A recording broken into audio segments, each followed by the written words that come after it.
Hello everyone. ఇది వచ్చేసి mothers day రోజు అండి. ఇది మన సోల్జర్స్ ఎవరైతే అక్కడ వార్లో చనిపోయారో, సో అదే రోజు మురళీ నాయక్ అనే అతని అంత్యక్రియలు కూడా జరిగాయండి. అవి చూసినప్పుడు నాకు చాలా పెయిన్ అనిపించింది. ఎందుకంటే మదర్స్ డే రోజే అతన్ని అక్కడ నివాళులు అర్పించారు. మన వాళ్ళందరూ వెళ్ళారు, కానీ ప్రౌడ్గానే అనిపిస్తుంది.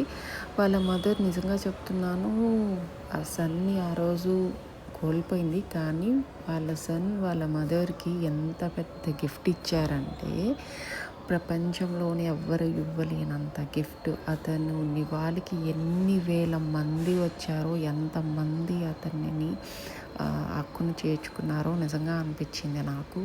సో నిజంగా ప్రౌడ్ మదర్ అని ఆమెను చూసాకే అనిపించింది. సో నేను కూడా అలాగే ఫీల్ అవుతున్నాను. పెద్ద గిఫ్ట్ తనకి.